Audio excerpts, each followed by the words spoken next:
Hey everyone, Dennis K here with Belize Islands Real Estate. Hope everyone is doing well today. So listen, this is another one of those episodes where I'm going to be answering viewer questions.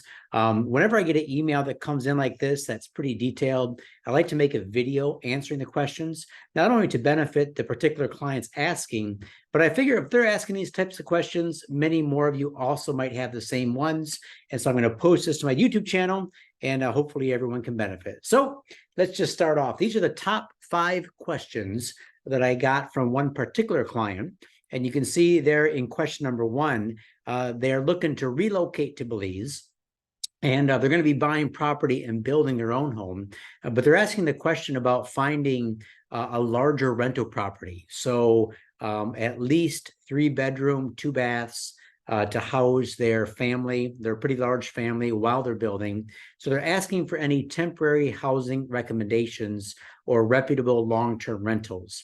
So as of right now, the problem that this particular client is going to find is finding something large enough. Most rentals on Ambergris Caye are either 1 bedroom or 2 bedrooms. Typically, they cater to the tourist market. So those people who are vacationing for a week or 10 days or 2 weeks on the island. It is not easy to find a larger 3-bedroom rental. But what I recommend they do is look at Mara Laguna.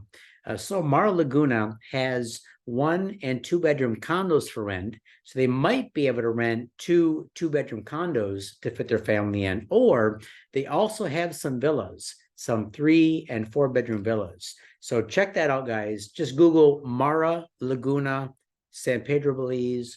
You'll be able to see, there might be 1 or 2 that pop up for sale, but you're also going to see some rentals through Vacasa. So that is the one I would recommend. Start there. Also, what you might do is go to the San Pedro Sun classified ads. Just go online, type in San Pedro Sun Belize classified, and sometimes through the classified ads, you'll be able to find some longer term rentals that are single family homes. It's probably about the size that this particular family needs. All right, so question number 2, they want to come down in November. Looks like it's for business because they want to look at properties. They want to explore the island. And they ask a good question, where should we be looking? All right, so this is a topic that I could spend, hours on, especially for someone who's never been to the island before. But basically, you want to answer a couple key questions. First of all, is location important to you because of something you're going to need to do on a daily basis? So for example, if you have kids, they're going to be in school for a while, then on a daily basis, or at least Monday through Friday, you're going to be taking them to and from school. So for families with children, I'd say that's going to be important. If your daily routine is going to involve something, say, close to San Pedro town or close to, let's say, civilization, like, maybe hitting a gym each day or, picking up people from the airport on a regular basis, there's all sorts of things that goes into this. Then you might consider a place maybe 20, 25 minutes within that circle, right? Within that main hub of activity that you're going to want to be in. Other than that, it just comes down to personal preference. Do you want to be south of town in a nice, quiet residential neighborhood? Do you want to be north of town, having access to some of the larger resorts? With that comes access to things like, restaurants and tourist activities, internet cafes, coffee cafes, all kinds of stuff. Or would you rather be closer to the Secret Beach side? Because what appeals to you the most and what you see yourself doing every day is basically going to Secret Beach, swimming, kayaking, enjoying that atmosphere on the west side. So unless you've been to the island before, it's really difficult to get a feel for the different neighborhoods. I try to do that through my YouTube channel, but where should you be looking? What I would do is just say, when you get on island, get settled in, rent a golf cart for a couple of days and just start driving. Drive all the way south, drive all the way north as far as you can go, all the way over to Secret Beach. And then if you want to look at a specific area, then get with a realtor who specializes in whatever it is you're looking at. If you want to hook up with myself or Israel, our office is on the way to Secret Beach. If I'm on island, I can personally show you around.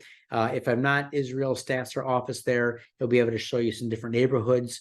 And along with the neighborhood, you also need to consider your budget. So you probably have a pretty good budget if you're looking at building a larger home.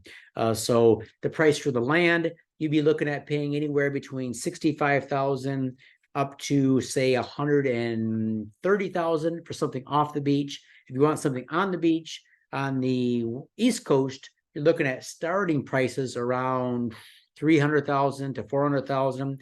And the West Coast, it's becoming more and more difficult to find any beachfront along the West Coast. But we can talk about that more detail over a Zoom call. Number 3, they want to be living in Belize full-time in 2024. That's fantastic. Husband is retired. Fantastic. So you have income from that. But it looks like perhaps the wife wants to work a bit more. And they're asking about the QRP process. All right. So for the QRP process is the Qualified Retired Persons Program. I highly recommend you get with Josie Dawson. I've done full interviews with her in the past. Just Google my channel, Dennis K. Belize, Josie Dawson, or QRP. Those interviews will come right up. And if you want to work in Belize, there's a couple of things you can do. First of all, you can find a specific skill that you have that they need in Belize that will allow you to get a work permit, or you can see what sort of skill you currently have that would translate into doing something online. So perhaps your current company will allow you to work online from Belize, or maybe you can do some consulting or coaching or training, something you can do online that's going to be your best bet for generating income while living on the island. Number 4, can we start a bank account when you come down? You can. I usually have a question regarding this though. For what purpose? Even though you're living in Belize, doesn't mean you need a bank account. It's certainly helpful if you're going to be, paying things like, housekeepers, electric bill and stuff like that.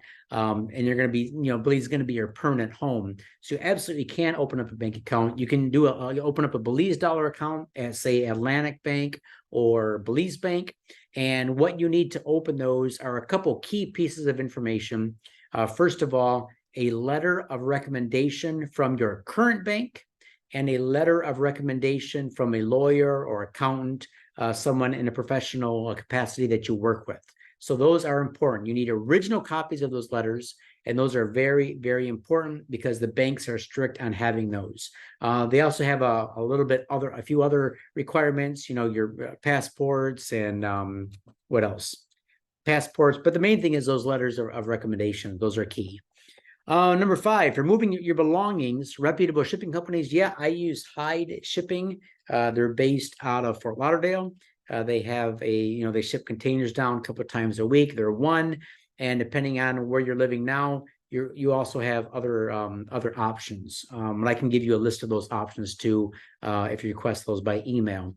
What I find though, most of the time, is that I suggest people move down with as little as possible, like no furniture, no pots and pans, no dishes, just come down with your suitcases with necessities. If you have some personal items that you just can't bear to part with and they're really important to you, I may suggest just renting some sort of rental facility, one of those little garages or little closet spaces, like in a place, where you live. Put those in storage for $50 a month. They're safe. They're not going anywhere. Put all that stuff in storage, even though you're living in Belize full time.